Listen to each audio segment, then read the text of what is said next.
इतिहास की पुस्तक पहला भाग अध्याय 22। इतिहास की पुस्तक पहला भाग अध्याय 22। तब दाऊद कहने लगा, यहोवा परमेश्वर का भवन यही है और इस्राएल के लिए होमबलि की वेदी यही है। मंदिर के बनाने की तैयारी और उसमें की भांति भांति की उपासना और उपासकों का प्रबंध।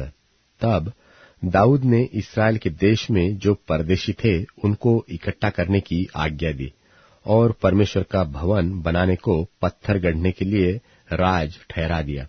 फिर दाऊद ने फाटकों के किवाड़ों की कीलों और जोड़ों के लिए बहुत सा लोहा और तौल से बाहर बहुत पीतल और गिनती से बाहर देवदार के पेड़ इकट्ठे किए, क्योंकि सिदोन और सोर के लोग दाऊद के पास बहुत से देवदार के पेड़ लाए थे। और दाऊद ने कहा, मेरा पुत्र सुलेमान सुकुमार और लड़का है, और जो भवन यहोवा के लिए बनाना है उसे अत्यंत तेजोमय और सब देशों में प्रसिद्ध और शोभायमान होना चाहिए, इसलिए मैं उसके लिए तैयारी करूंगा। सो दाऊद ने मरने से पहले बहुत तैयारी की। फिर उसने अपने पुत्र सुलेमान को बुलवाकर इस्राएल के परमेश्वर यहोवा के लिए भवन बनाने की आज्ञा दी।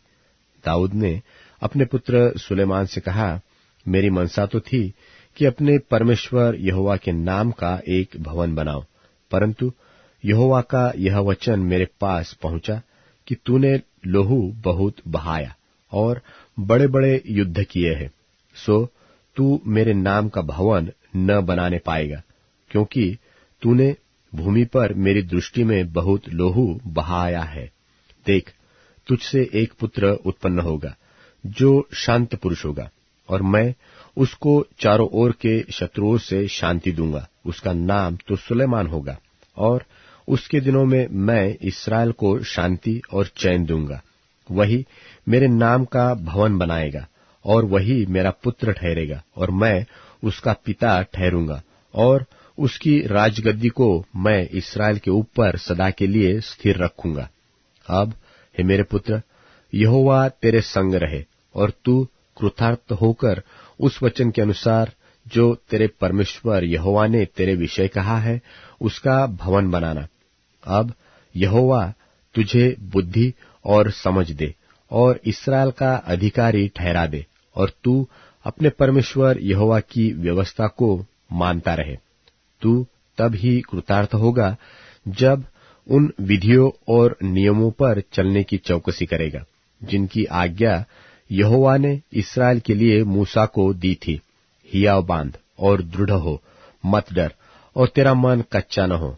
सुन, मैंने अपने क्लेश के समय यहोवा के भवन के लिए 1,00,000 किक्कार सोना और 10,00,000 किक्कार चांदी और पीतल और लोहा इतना इकट्ठा किया है कि बहुतायत के कारण तौल से बाहर है, और लकड़ी और पत्थर मैंने इकट्ठे किए हैं, और तू उनको बढ़ा सकेगा। और तेरे पास बहुत कारीगर है, अर्थात पत्थर और लकड़ी के काटने और गढ़ने वाले, वरन सब भांति के काम के लिए सब प्रकार के प्रवीण पुरुष है। सोना, चांदी, पीतल और लोहे की तो कुछ गिनती नहीं है, सो तू उस काम में लग जा। यहोवा तेरे संग नित रहे। फिर दाऊद ने इस्राएल के सब हाकिमों को अपने पुत्र सुलेमान की सहायता करने की आज्ञा यह कहकर दी कि क्या तुम्हारा परमेश्वर यहोवा तुम्हारे संग नहीं है? क्या उसने तुम्हें चारों ओर से विश्राम नहीं दिया? उसने तो देश के निवासियों को मेरे वश में कर दिया है, और देश यहोवा और उसकी प्रजा के सामने दबा हुआ है। अब तनमन से अपने परमेश्वर यहोवा के पास जाया करो, और जी लगाकर यहोवा परमेश्वर का पवित्र स्थान बनाना, कि तुम यहोवा की वाचा का संदूक और परमेश्वर के पवित्र पात्र उस भवन में लाओ जो यहोवा के नाम का बनने वाला है।